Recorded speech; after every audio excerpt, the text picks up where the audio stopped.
এই ডাঙ্গুর তরফ থেকে। এখন খোলা যাবো না, ইনশাল্লাহ বাড়িতে নিয়ে খুলবেন। যা আছে আছে, যেটাই হোক, ছোটো মোটো যাই থাকুক। তবে সবচেয়ে ভালো লাগলো কি আপনি যে পারছেন। আসসালামু আলাইকুম ভাই, আপনার নাম? আমজাদ আলী মন্ডল। জোরে কোন? আমজাদ আলী মন্ডল। আমজাদ আলী মন্ডল। ভাই আমি আপনারা দুইটা মানে ইসলামিক দুইটা কোশ্চেন করবো, যদি আপনি সঠিক উত্তর দিবার পারেন তাহলে আমাকে এই চ্যানেলটা যে আছে ইসলামিক জ্ঞান টিভি চ্যানেলের পক্ষ থেকে একটা ছোট্ট হাদিয়া আছে। আর যদি না পারেন কোনো অসুবিধা নাই। আপনি কি কোনো অসুবিধা নাই? আপনার কোনো অসুবিধা নাই? অসুবিধা নাই, অসুবিধা নাই। ঠিক আছে, ঠিক আছে, ঠিক আছে, ঠিক আছে।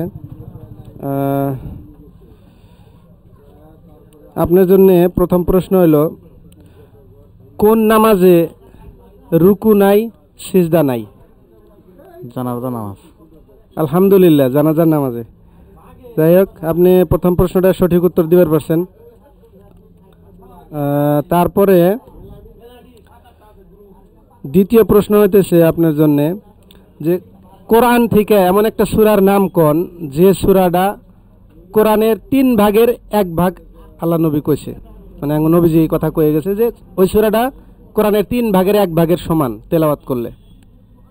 করলাম না, চিন্তা করেন, একটু একটু চিন্তা করেন, আগে না করেন না, একটু চিন্তা করেন। পারবেন, আমার মনে হয় পারবেন। আপনি যেহেতু এই উত্তরটা দিয়ে আসছেন, আমি আশাবাদী পারবেন। পারলাম না। পারলেন না? সহজ উত্তর কিন্তু। আচ্ছা, আমি একটা দেই, একটা ক্লু দেই, মানে 3টা অপশন আপনারে দেই আমি, ঠিক আছে?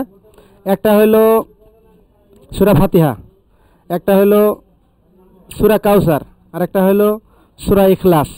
এই 3টার মধ্যে কোন সূরাটা, যদি আপনি চিন্তা করে দেখেন। সূরা ইখলাস।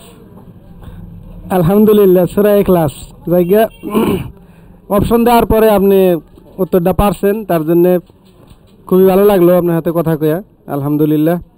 তো যদি যেহেতু যেভাবেই হোক আপনি 2টা কোশ্চেনের উত্তর দিচ্ছেন, আর আপনার হাতে যেহেতু আমাকে এটা প্রথমে কয় আছে যে যদি সঠিক উত্তর দিবার পারেন তাহলে আমার তরফ থেকে আপনার জন্য একটা ছোট্ট হাদিয়া আছে। তো হাদিয়াটা আপনি দেওয়াই লাগবে। আপনি পারছেন, খুব ভালো লাগলো। এই ডাঙ্গুর তরফ থেকে।